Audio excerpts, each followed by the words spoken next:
Good evening. How's everybody doing? Great to be learning with you on a Tuesday, Yom Shlishi. Let's light up the darkness. And let me just start by saying a prayer. Please, God, spare everyone in the path of these wildfires that are in the Pacific Palisades area. It's quite far away from where we are. Thank God, but I certainly have friends over there, and please God, may they all be safe. And we say Amen. Who's in the house on a Tuesday? Stephen in New Hampshire, Yehuda in South Carolina, Yosef in New Jersey, Joe in the Inland Empire, Guy in Ohio, Bill in Mid-Missouri, Elvis in New York, Nancy, North Carolina, Jonathan in SoCal, Bella in Florida, Sharon in New Jersey, Chaim in Charlotte, Lorraine in Texas, Shandor in the Bronx, Sam in Virginia, Melissa in Great Neck, Belle in Texas, as well as Chaim in Florida, Spencer in Connecticut, Ella in Southern California, Elanit in Silver Spring, Marjorie in Georgia, James in Indianapolis, Alan in New York City. Anybody in the Miami area, would love to see you next week when Guns N' Moses, our film, is playing at the Miami Jewish Film Festival on Wednesday and Thursday of next week. There's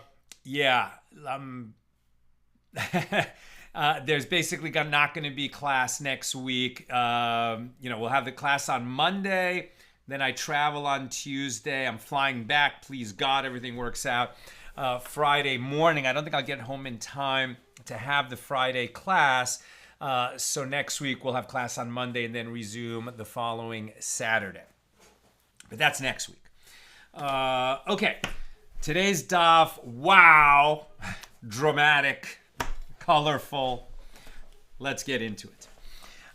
This is page 21 here in Tractate Sanhedrin, the 24th volume of the Talmud. Working our way through chapter 2. Today, Mishnah number 4, continuing the rights and responsibilities and limitations on kings of the Jewish people. Right near the top of page 21a. The king shall not add many wives for himself. This is a law, Deuteronomy 17:17. And then the Mishnah specifies. So what's too many? So says the Mishnah, only 18. He may have 18 wives. 19 is too many. Rabbi Yehuda says he may add many wives for himself, provided that they are not like those who turn his heart away from reverence for God. Rabbi Shimon says, even if he wants to marry only one wife, If she turns his heart away, he should not marry her. If so, why is it stated, he shall not add many wives for himself? This teaches that even if his wives are like Abigail, who was righteous and prevented David from sin, you see that in 1 Samuel chapter 25, it is prohibited for him to have many wives. That's the Mishnah. Now the Gemara. It's a very interesting episode. Abigail, she was married to another man. David at that time was, hiding in the hills with his guerrilla army, fighting the Philistines on behalf of Israel. They needed food. They needed food and supplies for the army. And since they were fighting for the nation, they had the perfect right to just requisition and take whatever they needed. This woman, Abigail's husband, didn't want to give whatever, that he had sheep or, produce, whatever it was that David and his soldiers needed, and he wasn't going to give it. So at that point, David was like, yeah, we're going to just have to kill that guy and take what we need because he's obviously a traitor to his nation. She came out and said, listen, my husband is an idiot. Please take whatever you need. And David spared that man and let him live on account of her. That man died anyway for other reasons, but David was very taken with the righteous Abigail and ended up marrying her. Okay, now the Gemara. The Gemara asks, is this to say that Rabbi Yehuda interprets the rationale behind the mitzvah in the verse and draws halachic conclusions based on that interpretation, and Rabbi Shimon does not interpret the rationale in the verse? Now, we've heard this difference before between Rabbi Yehuda and Rabbi Shimon. Right? So if you see a law, and then you can give the rationale why that law exists, like a king shall not have too many wives, okay? That it just says that. First of all, what is too many? That's a different question. The question is, why should a king not have too many wives? He certainly can support them all, right? He has enough wealth that all of them can live comfortably.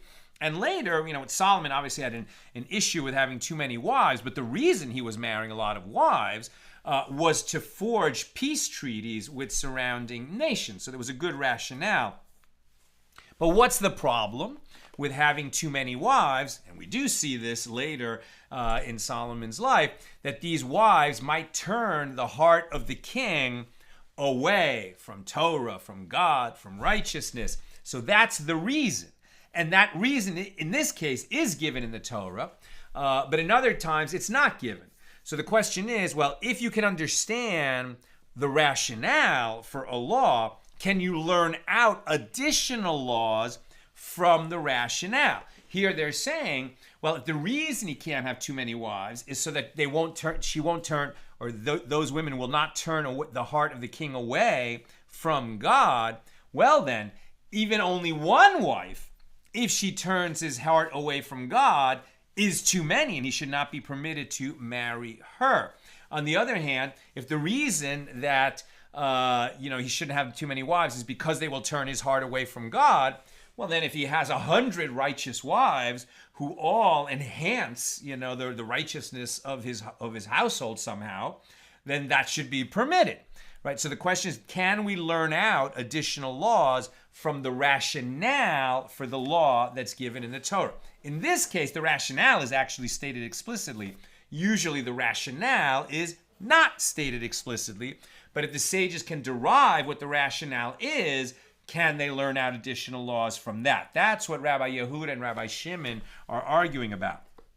Now, but didn't we hear that Rabbi Yehuda and Rabbi Shimon held the opposite opinions with regard to interpreting the rationale behind a commandment in a verse, as it is taught in a Baraisa, in the case of a widow. Whether she is poor or whether she is wealthy, one may not take collateral from her for a loan. As it is stated, you may not take the garment of a widow for a pledge. Deuteronomy 24:17. Now, this is the statement of Rabbi Yehuda, that whether she is poor or whether she is wealthy, you may not take collateral from her. But what the law says is, you may not take the garment of a widow for a pledge. Now, right away in our mind, we imagine, well, she's a widow, she's poor, she no longer has a husband to support her. It's because she's poor that you cannot take collateral from her if you are lending her money. It's right. So it's just kind of social justice is what we're thinking. But that's actually not what's really going on here. So Rabbi Yehuda says, it says you can't take a pledge from a widow. So that means whether she's rich or poor, you can't take collateral from her. Rabbi Shimon says, in the case of a wealthy widow, one may take collateral from her. But in the case of a poor widow, one may not take collateral from her. And what is the reason? Because you are obligated to return it to her because she's poor. And you will give her a bad name among her neighbors. You have to think a few steps ahead, right?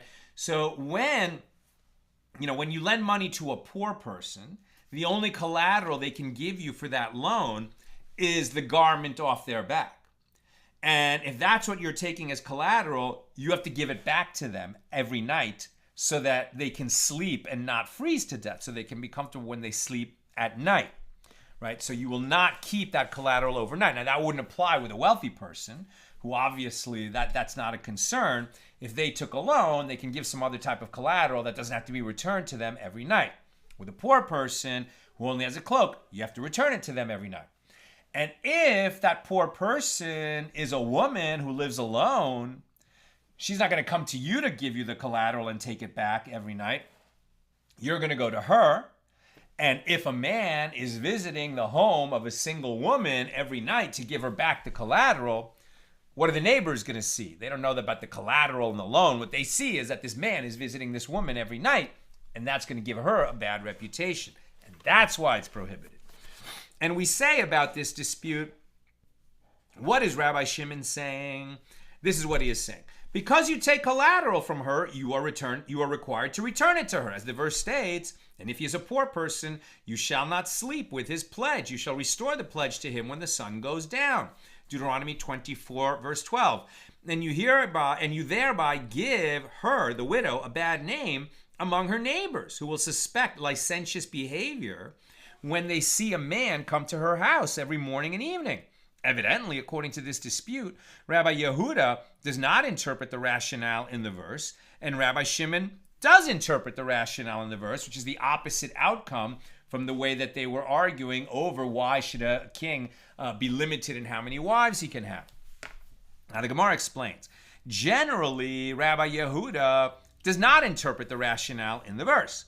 But it is different here in the case of the number of wives for a king, because the verse itself explains the rationale. What is the reason that he shall not add many wives for himself? Says the Torah. So his heart should not turn, right? That's the way it said it when I first read it to you. He shall not have many wives for himself. So shall not, I guess I didn't read it in the Mishnah, but that's what it says in the Torah, right? It explicitly says he shall not add many wives for himself, so his heart shall not turn away from God. And Rabbi Shimon could have said to you, since generally we do interpret the rationale in the verse, then if it is so that the prohibition against marrying many wives applies only to wives that are likely to lead his heart astray, well then the verse should write only, he shall not add many wives for himself, and then be silent. In that case, I would say on my own, what is the reason that he shall not add many wives? It is so that his heart should not turn away from God. Accordingly, why do I need the additional phrase, his heart should not turn away, explicitly? This serves to teach another law, that even if he wants to marry only one wife, if she turns his heart away from God, then he should not marry her. But then, how do I realize the meaning of the verse, he shall not add many wives for himself? It means that he should not have many wives, even if they are righteous, like Abigail. So now we come to the question, well, how many is too many? As for those 18 women that the king may marry, from where do we derive that number? And the Gemara responds, as it is written, quote, and to David sons were born in Hebron, and his firstborn was Amnon, We're going to hear more about him soon. From Ahinoam, the Jezreelitis. His mother was a Jezreelite. And his second son, Chileab, from Abigail, the wife of Nabal, the Carmelite that I mentioned before. And his third son was Avshalom, the son of Maacah, the daughter of Talmai, the king of Geshur. And his fourth son, Adonijah, the son of Haggis. And the fifth, Shephatiah, the son of Abital. And the sixth son, who was Israam of Egla, who was David's wife. These were born to David in Hebron, right, before he became king. And I think before he became king, right, and was able to take the throne in Jerusalem. While he was, I'm not sure if he was king already or not, but at any rate, he was living in Hebron when these sons were born to him. And they all had different mothers. Now, and the prophet Nathan, or you might say Nathan, said to King David in his rebuke, and this is when, in the incident of Bathsheba, right, when he takes yet another wife who had been married to Uriah. So the prophet Nathan said to David HaMelech, to King David, and I gave you your master's house and your master's wives into your bosom, and I gave you the house of Israel and Judah, and if that were too little, then I would add to you like these and like those. Right? So why do you need Bathsheba? Was what was going on there. But this is the beginning of that. And so the point is, so what the prophet was saying is, this is what you would have been permitted to do, and you shouldn't have gone this much further. So that sounds like we had 6. Where do you get 18? Well, like these, this is referring to the wives enumerated above, meaning another 6. So like these means you could have another 6. That would be 12. And like those, this implies another 6. So that altogether, there are 18 that David would be permitted to marry according to the rebuke and instruction that he received from the prophet Nathan. Ravina objects to this explanation. Say instead, like these, this is referring to an additional 6, like the wives enumerated above, meaning 12. And like those, this is referring to all of those that have been previously mentioned. Therefore, 24 would be the number that a king could marry. And the Gemara adds, support for Ravina's interpretation is also taught in a Baraisa. He shall not add many wives to himself. This means he may not marry more than 24 women. Remember, this is all the laws for a king. Okay, for a king. We're not advocating that anybody... And of course, about 1,000 years ago, it became Jewish law that a man may have only one wife. But as we know in the Bible, in earlier ages, it was permitted to have more. But the limit on a king, according to the Baraisa, was 24. According to our Mishnah, is 18. Now the Gemara comments, according to the one who interprets the letter Vav, which is how we say and when we add a Vav to the next word.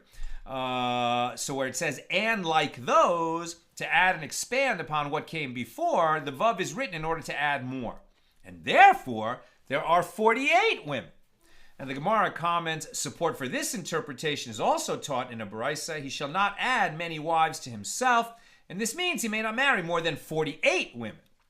The Gemara asks, and as for the Tana of our Mishnah, what is the reason that he said the limit is 18? And Rav Kahana says the verse compares the latter term, like those, kehena, or kahena, to the former term, like these, kahena, teaching that just as the former term, kahena, means 6, so to the latter term, kahena, means 6 and no more. Therefore, 18 is the limit. Now, the Gemara challenges the notion that David had only 6 wives. But there was also Michal. And so he had at least 7 wives. Remember, Michal was the daughter of the previous king, Saul. So Rav said one of those 6 wives, Egla, is Michal. And why was she called Egla in the verse? It was because she was dear to him, like a calf. And so the verse, like a calf would be to its mother. And so the verse states that Samson referred to his wife with the same term. If you had not plowed with my calf, you would not have found my secret. Right? In Judges 14, the whole story of Samson's hair and discovering that his strength was, inseparably related to his hair. Now, another source for why Egla is Michal, in the Midrashic work Shochar Tov, it says that Michal was called Egla, meaning calf, because she did not accept any yoke of authority, not even her father's, like a calf that has not yet learned to accept a yoke for labor. Now, the Gemara challenges the identification of Egla with Michal. And did Michal have children? But isn't it written, 2 Samuel 6:23, and Michal, the daughter of Saul, had no child until the day of her death. And Rav Chisda said, until the day of her death she had no child, but on the day of her death she had a child. And the Gemara challenges this. Now, these children of David's, where does it count them? In Hebron, as Eglon was listed above, with David's wives in Hebron. But the incident with Michal, in the context of which the verse says that she had no children, that happened in Jerusalem, as it is written, and it was so, as the ark of the Lord came into the city of David, that Michal, the daughter of Saul, looked out the window and saw King David leaping and dancing before the Lord, and she despised him in her heart. 2 Samuel 6:16. And Rav Yehuda says, and some say it is Rav Yosef who says, Michal received her punishment immediately, and therefore could not have had children afterward, but rather say a different explanation. Until that incident, she had a child, and from that point forward, she did not have a child. So the idea that Michal, who came from royalty, unlike some of David's other wives, when she saw him leaping and dancing before the Lord, kind of ecstatic and in a parade among the other people leaping and dancing before the Lord, and she felt like this is not conduct becoming of a king.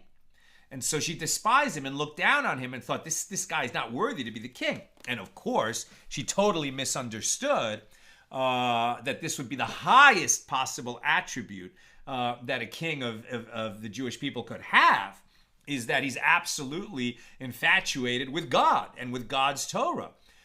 That's a wonderful quality for a king to have, because he will be a righteous king who will only rule according to Torah law, and that will be a wonderful blessing for the Jewish people. And because she cursed him in her heart, she was cursed, and then she suffered for that. Now, the Gemara challenges the notion that David had only this limited number of wives, whether it's 6 or 7 or not.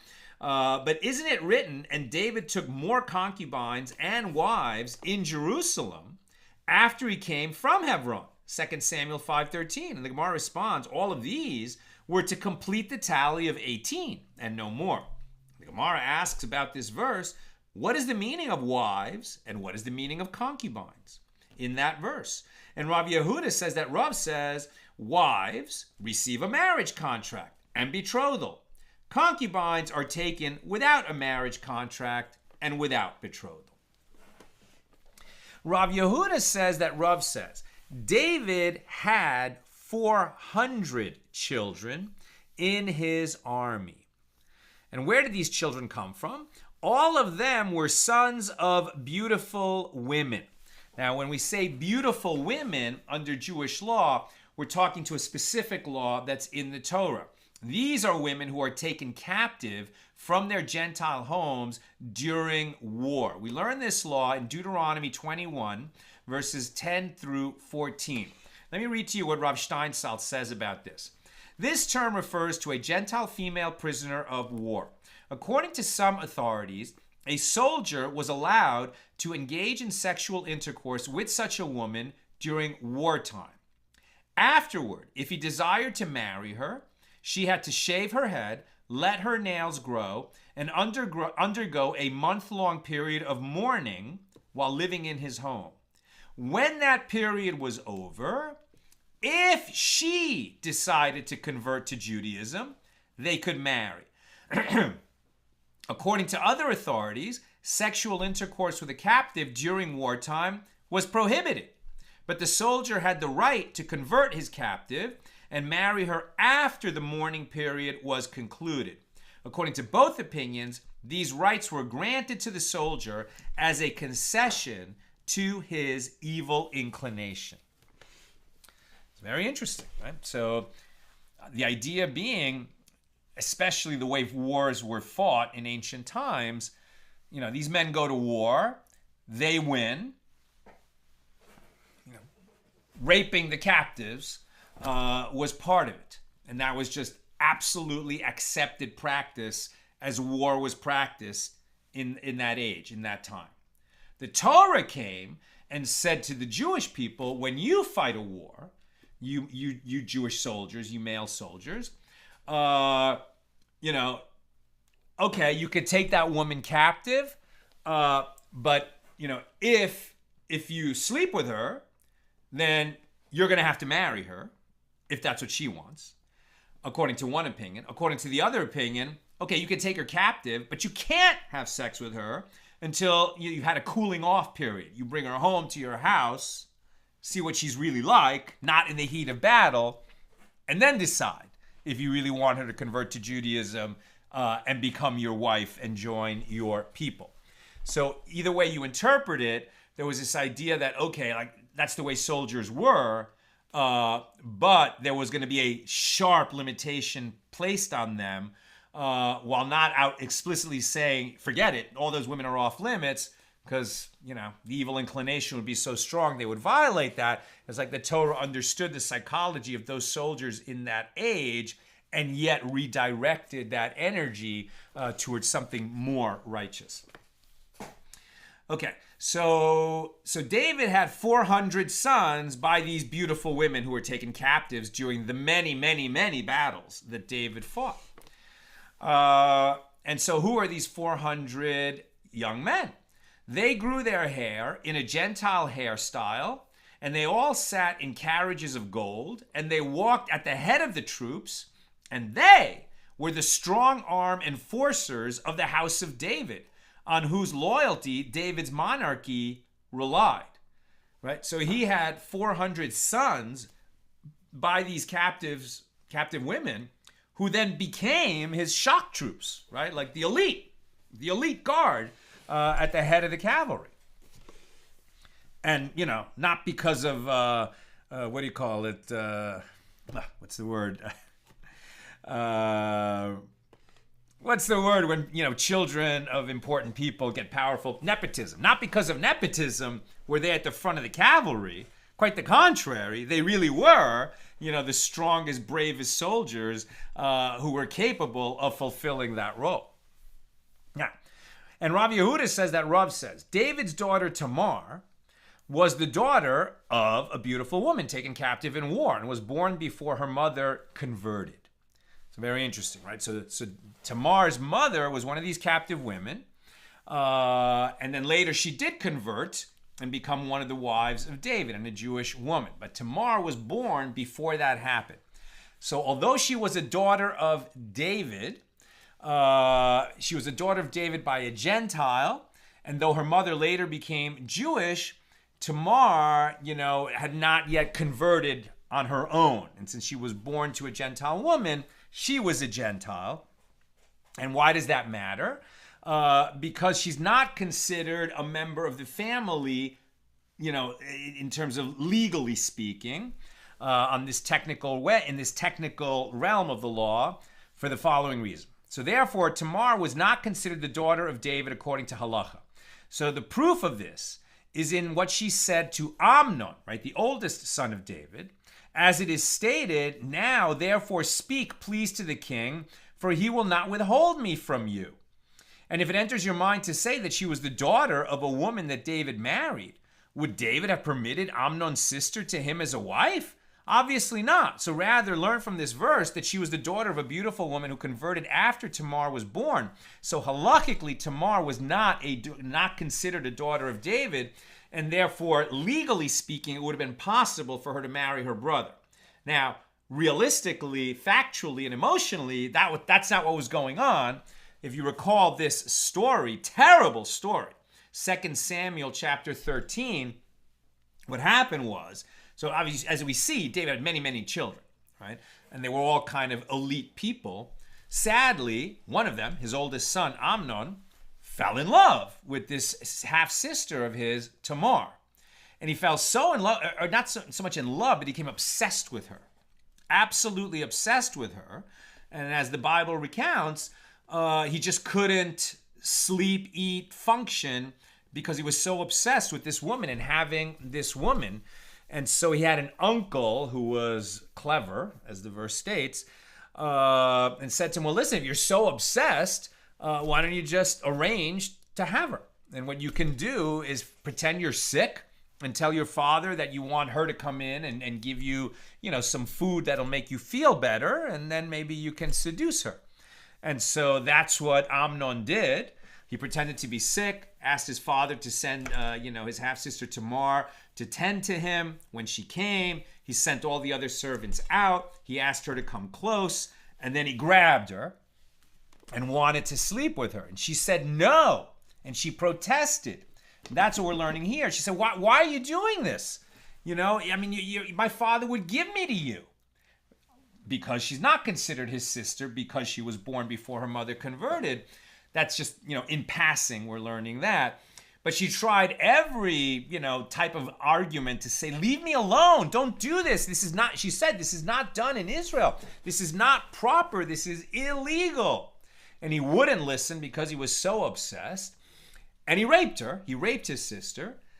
And then, maybe human nature, it says in the Bible that after he'd had his way with her, he hated her. And he hated her even more than he had loved her when he was obsessed with her. Perhaps because he was so ashamed of himself, but being, a colossal jerk and criminal, he projected and blamed her for it. And then he just, ejected her from his home in an even more disgraceful way, is what she says to him. For you to now throw me out after what you've done is even worse than what you did. He said, I don't care, and he threw her out. And she went out in disgrace, and she ripped her garment, put ashes on her head. And then she came to her brother, Avshalom, and he said, what's going on? And she told him. And then Avshalom was incensed and said, I'm going to kill Amnon. And eventually, he did. And so now you have poor David, one of his sons raped one of his daughters. Another son then killed the first son, and David didn't know about the rape, so he just blamed Avshalom for killing Amnon, perhaps out of jealousy. And then David was incensed with Avshalom, and that eventually led Avshalom to try to usurp the kingdom. Good illustration of why a king should not have so many wives. Perhaps good illustration why he should have one wife. Let's keep reading. So the Gemara continues to interpret the story of Amnon and Tamar. The verse states, and Amnon had a friend, this is the uncle, who was Yonadab, the son of Shemaiah, David's brother. And or cousin, I guess, he's the cousin. He's the son of David's brother. So Yonadab was a very wise man. And Rav Yehuda says that Rav says, a wise man for wickedness. And the verse recounts Yonadab's words to Amnon. And he said to him, why, son of the king, are you becoming leaner from day to day? You're wasting away. And Yonadav said to him, lie on your bed and feign illness. And when your father comes to see you, say to him, let my sister Tamar come, please, and give me bread. And she should dress the food in my sight. And she took the pan and poured them out before him. And then the rape happened. And Rav Yehuda says that Rav says this means that Tamar prepared various kinds of fried food for Amnon. At the end of the story, the verse states, then Amnon hated her with exceeding great hatred. For greater was the hatred with which he hated her than the love with which he had loved her. And the Gemara asks, what is the reason for Amnon's intense hatred? Now, I offered the interpretation, it's just like psychology because he was so disgusted with himself. But that's not what the sages say. Rabbi Yitzchak says, while he raped her, a hair of hers became tied around his penis and caused him to become one whose penis has been severed. And the Gemara asks, but if the hair became tied around his penis, what did she do? Why would Amnon hold this against her? It wasn't her fault. Rather, say that she intentionally tied a hair around his penis during intercourse, and she made him one whose penis had been severed in order to take revenge on him for the rape, and for this he hated her. And the Gemara challenges this, is that so? But didn't Rav interpret a verse homiletically? What is the meaning of that which is written, and your renown went forth among the nations about your beauty, Ezekiel 16:14. And this teaches that Jewish women do not have armpit hair or pubic hair. Therefore, Tamar would have had no hair to injure Amnon in that way. And the Gemara responds, well, Tamar is different, as she was the daughter of a beautiful woman who was taken captive, and therefore she was a Gentile, so she wasn't, shaving or depilating, depilatory, or removing her hair in the way of perhaps other Jewish women were doing at that time.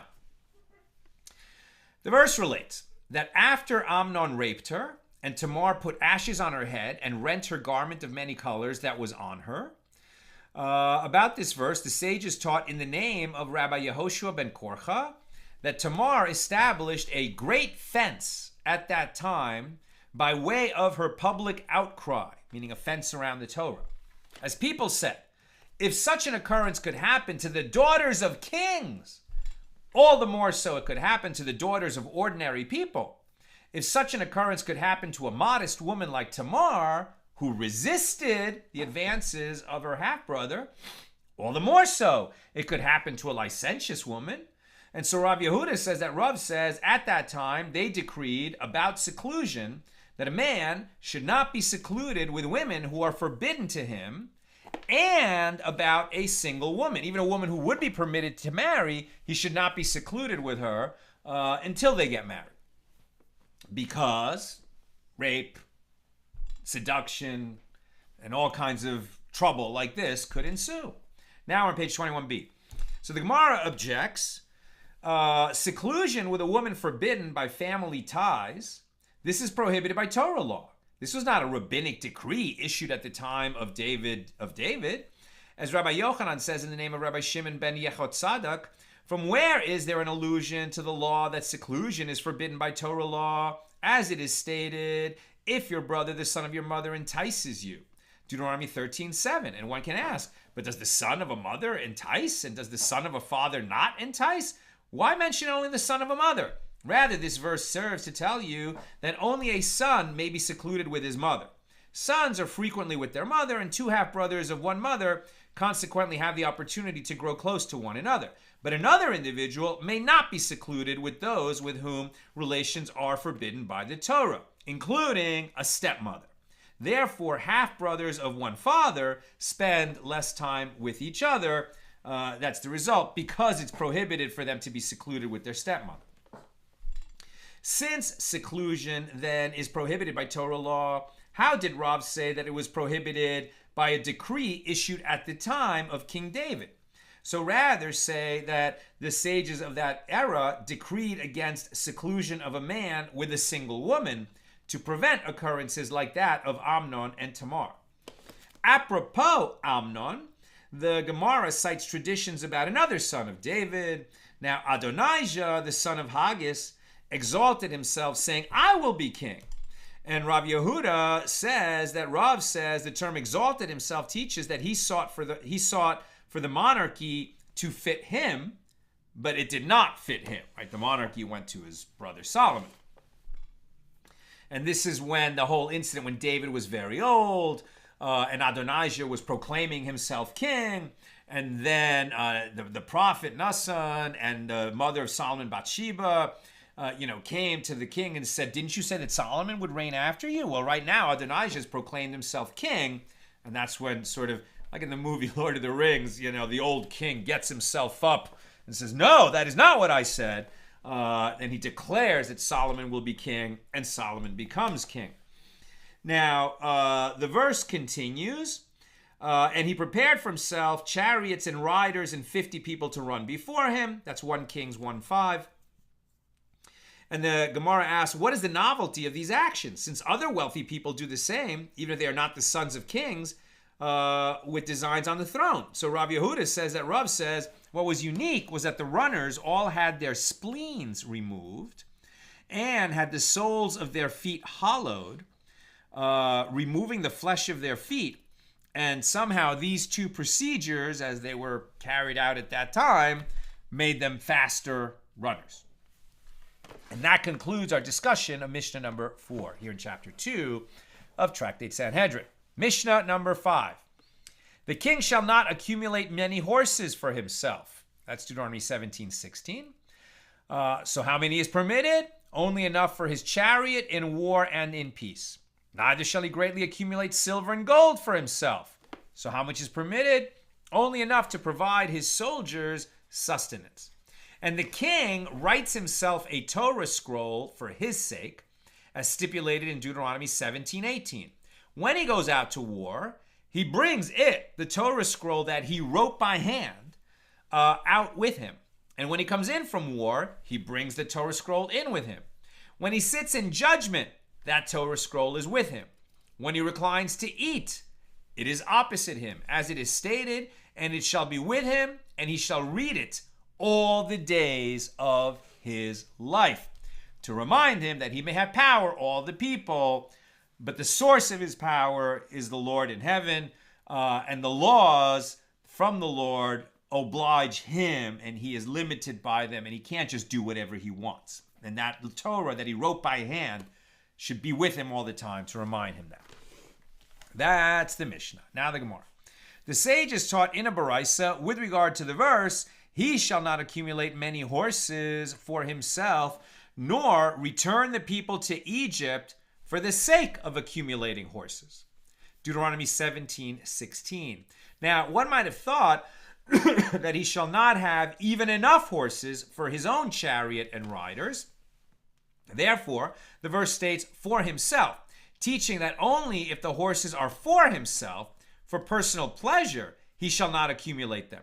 But he may accumulate horses for his chariot and riders, meaning for wartime needs, for army needs. He can have more horses. How then do I realize the meaning of horses in the verse? It is referring to idle horses, which serve no purpose other than glorifying the king. And from where is it derived that even if the king has one horse that is idle, that he transgresses, he shall not accumulate?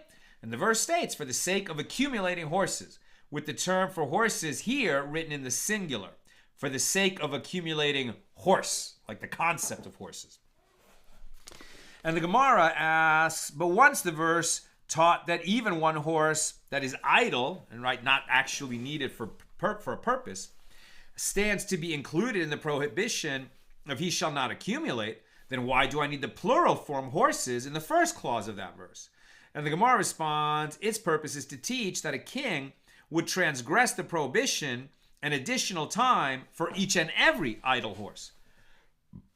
The Gemara questions this ruling. The specific reason for limiting the prohibition to idle horses is that the merciful one writes, he shall not accumulate for himself, which indicates consequently that if the Torah had not written this, I would say that even enough horses for his chariot and riders are not permitted, and this is unreasonable, since the king needs an army. The Gemara responds, no, the term for himself is necessary to teach that it is permitted for the king to add a reasonable number of horses beyond the necessary minimum, and it is only strictly personal use that is prohibited, right? So you can have an army as big as an army as he needs. He can have horses for his army, but he can't be like that rich guy who has a collection of cars, of Rolls Royces, right? That he cannot do. He should have just one horse for his personal use. Okay. Now the Mishnah also teaches, neither shall he greatly accumulate silver and gold for himself. But how much can he accumulate? only enough to provide his soldiers sustenance. And the sages taught in a Baraisa, from the command, neither shall he greatly accumulate silver and gold for himself. One might have thought that he should not even have enough to provide for his soldiers' sustenance. To counter this, the verse states, for himself, teaching that only if the silver and gold is for himself, for personal pleasure, he shall not accumulate it. But he may accumulate enough silver and gold to provide for his soldiers. Now, the Gemara questions this ruling. The specific reason for limiting the prohibition to personal wealth accumulation, is that the merciful one writes, neither shall he greatly accumulate silver and gold for himself, which indicates consequently that if the Torah had not written this, I would say that it is not permitted for the king to accumulate even enough silver and gold to provide for his soldiers' sustenance, and that this is unreasonable since the king needs an army. And so the Gemara responds, no, the term for himself is necessary to teach that the king is permitted to allow for a liberal appropriation to the military budget so that the army has a comfortable financial situation.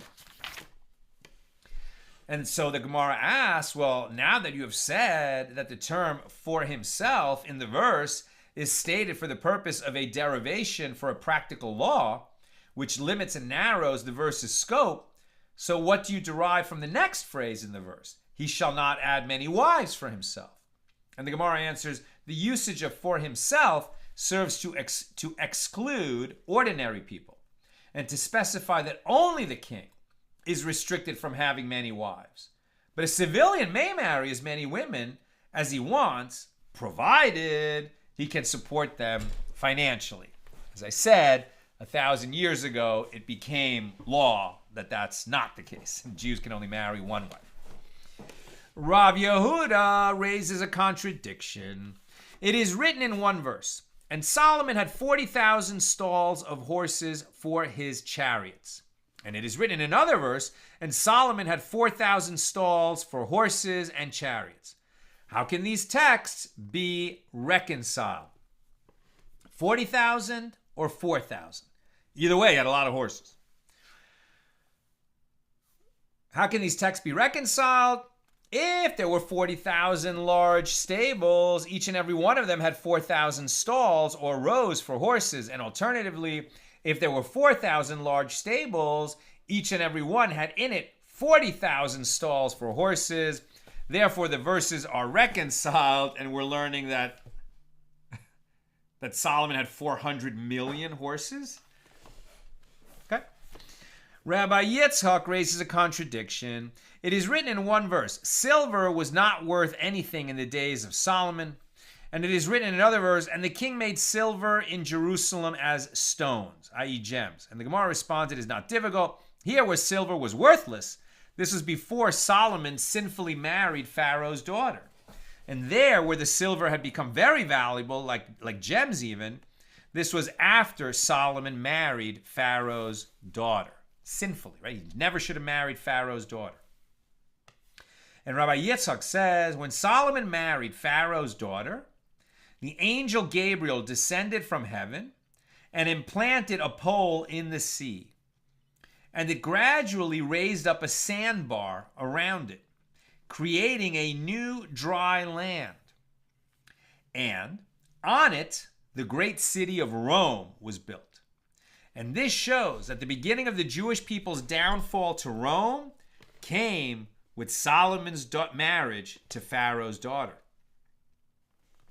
And Rabbi Yitzchak says, for what reason were the rationales of Torah commandments not revealed? Right? Usually the Torah does not explain why a particular commandment was given. It was because the rationales of two verses were revealed. And the greatest in the world, King Solomon, failed in those matters. It is written with regard to a king, he shall not add many wives for himself, that his heart should not turn away. And Solomon said, I will add many, but I will not turn away, as he thought that it is permitted to have many wives, if one is otherwise meticulous, not to stray away from God and Torah. And later it is written, for it came to pass, when Solomon was old, that his wives turned away his heart after other gods. And it is also written, Only he shall not accumulate many horses for himself, nor return the people to Egypt for the sake of accumulating horses.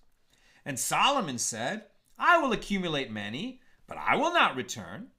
And it is written, and a chariot came up and went out of Egypt for 600 shekels of silver, teaching that not only did Solomon violate the Torah, but he also failed in applying the rationale given for its commandments.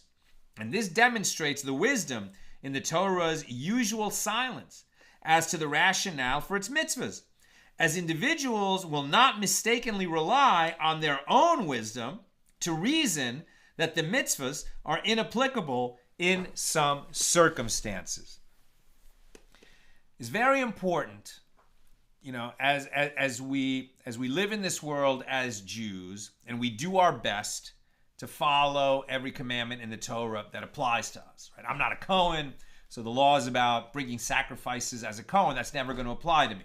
But every law that does apply, to any Jewish man, and a few that would apply to a Levi because I'm a Levi, I strive to follow those laws.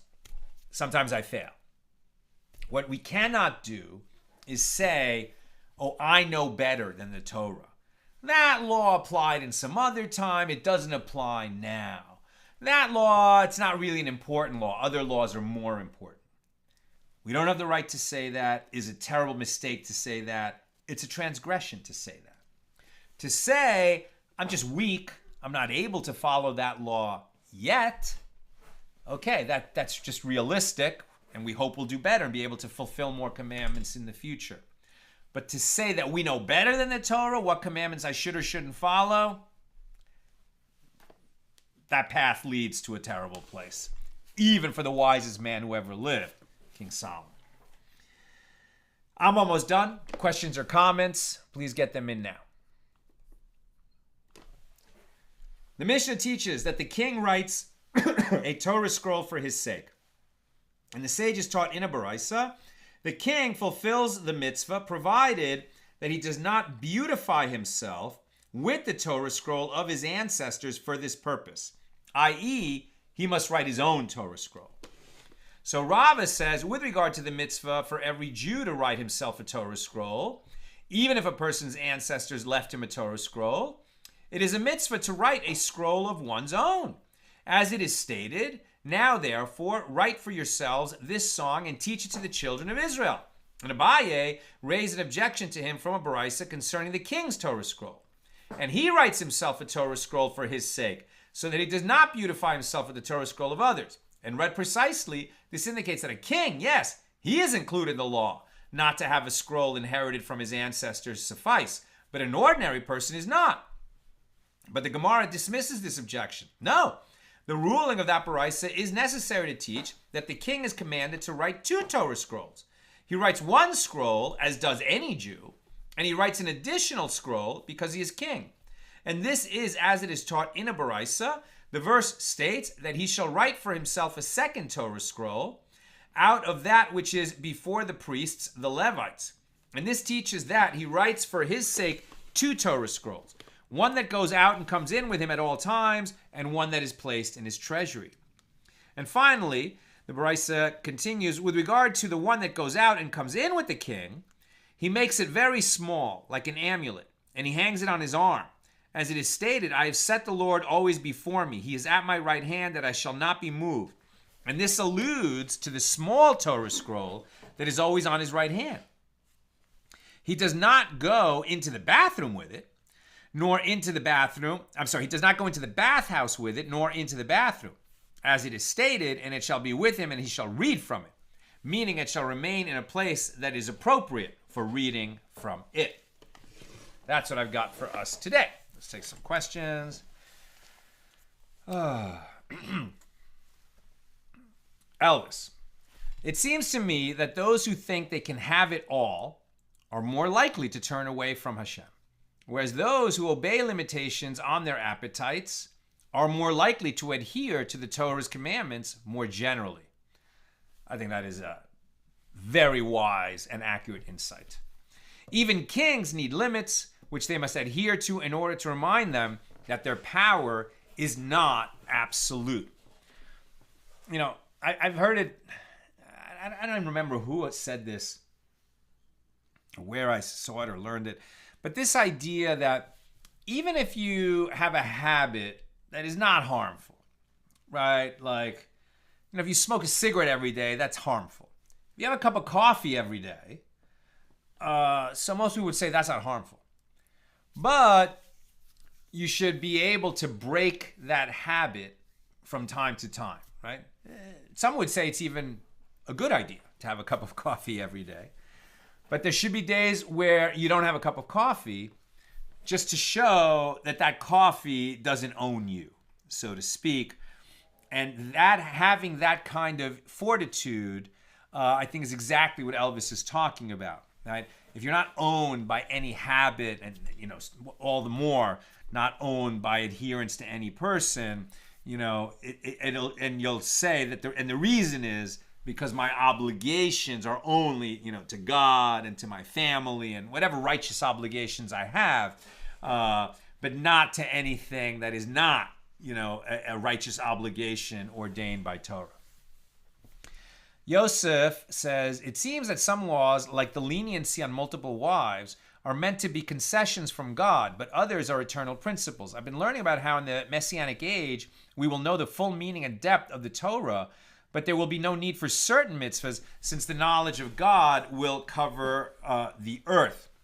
That may be, but we don't know which mitzvahs those are, and we won't decide for ourselves, right? When Mashiach comes, if certain laws are changed, he'll let us know what those laws are. One of the teachings is that in that age, we will continue to celebrate certain holidays and not others. But, we'll wait until Mashiach actually comes and tells us that. We don't make those changes ourselves. Bill, good illustration also the structural problem with hereditary power. Put it this way. Why, notwithstanding this story, do kings want multiple children? So that the succession will be secure. Look at the story of Henry VIII. If one heir should die suddenly, which does not happen, especially in pre-modern times, which does happen, especially in pre-modern times with illnesses. But then look back to our story. Too many heirs. And now you've got an entirely different succession problem. Bill also says, question about the king's Torah scroll. Let's say a king ascends to the throne in the midst of a war, or just before one starts. He needs to go to battle within a day or two after his father's death and his own accession to the throne. There's no way he could write a Torah scroll in that time. Does he do without, or does he let someone else lead the battle till it's done? Or can he use another scroll? That's a perfect Talmudic question. I don't know the answer. I would imagine the sages would look at the sources and they could come up. I suspect that a king leading the troops to war is like an immediate emergency if it's a defensive war. Obviously, if it's an optional war and the Sanhedrin allows it, they're probably going to tell him, yeah, but write the scroll first. And if it's an obligatory war but not an urgent emergency, probably going to tell him to write it first. But I'm just guessing. I don't know. It's a great question. And finally, Aoife, how can someone write such a small Torah scroll that it would be worn on his hand? I think when they say at his right hand means it's going to be with him and it should be somehow on his right side. But perhaps it's, carried by someone, or maybe it's small. I mean, the smallest Torah scrolls that I've seen, I've got one there.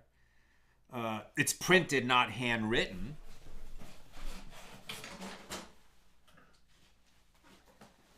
It's a kind of a symbolic Torah scroll that was part of an award.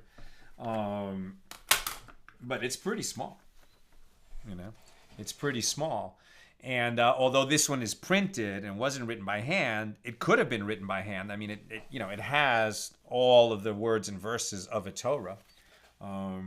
So it could be pretty small. That's what I've got for us today. And with God's help, we'll be together again tomorrow, the regular Wednesday time, 6 p.m. Pacific. Have a great night.